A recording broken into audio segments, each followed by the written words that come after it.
मैं ही गरीब क्यों। बहुत समय पहले की बात है।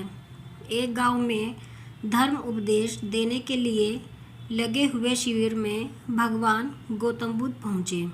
गांव के लोग अपनी अपनी समस्याएं लेकर उनके पास जाते और उनसे समाधान प्राप्त कर नई ऊर्जा के साथ वापस लौटते। गांव के बाहर एक गरीब राह में बैठा बुद्ध के पास आते जाते लोगों को निहारता रहता। उसने क्या देखा? दुखी चेहरा लिए भारी कदमों से लोग भगवान बुद्ध के शिविर में जाते और नई ऊर्जा के साथ चेहरे पर खुशी व आनंद लिए वापस लौटते। गरीब ने सोचा, क्यों ना मैं भी भगवान के पास अपनी समस्याएं लेकर जाऊं। यह सोचकर हिम्मत करके वह भी शिविर की ओर चल देता है। शिविर में एक एक कर क्रमबद्ध तरीके से व्यक्ति को प्रवेश मिलता है, इसलिए वह भी अपनी बारी की प्रतीक्षा करने लगा। जो कुछ उसने रास्ते में देखा, अब यहाँ से उसे साक्षात देखने को मिल रहा है। लोग एक एक कर अपनी समस्याएं बता रहे थे। भगवान गौतम बुद्ध चुपचाप शांति से सबकी समस्याएं सुनते और जवाब देते। उसकी बारी भी आई।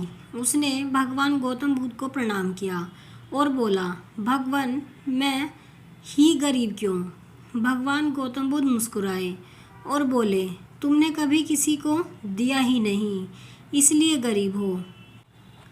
इस पर वह आश्चर्य से भगवान बुद्ध का मुंह ताकने लगा और बोला, भगवान मेरे पास कुछ देने के लिए है ही नहीं। बड़ी मुश्किल से गुजारा हो पाता है और कभी कभी तो भूखे ही सोना पड़ता है, इतना गरीब हूँ। भगवान गौतम बुद्ध शांत भाव से बोले, तुम्हारे पास एक चेहरा है, किसी को भी मुस्कुराहट दे सकते हो। तुम्हारे पास मुंह है, किसी को भी प्रशंसा भरे कुछ शब्द दे सकते हो।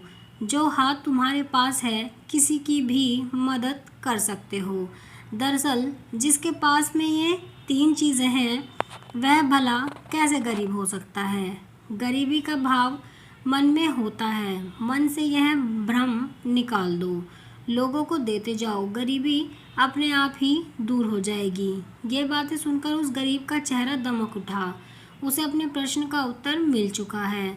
अब उसके मन से गरीबी का भाव दूर हो गया। इस शिक्षा को जीवन में उतार कर कुछ ही दिनों में उसका जीवन भी खुशियों से भर गया। जीवन की सीख। मंदिर में भी लोग जाते हैं तो कुछ न कुछ मांगते रहते हैं और जीवन भर घुट घुट कर रो रो कर समय बिता देते हैं। वे ईश्वर की कृपा को कभी समझे ही नहीं, जीवन की महत्वता को कभी जाना ही नहीं। आप कमेंट में ज़रूर बताएं कि आपको ये कहानी कैसी लगी है, आपके क्या विचार है इसके बारे में। अगर आपको कहानी पसंद आई है तो वीडियो को लाइक करें, शेयर करें और चैनल को सब्सक्राइब करें ऐसी ही कहानियों के लिए।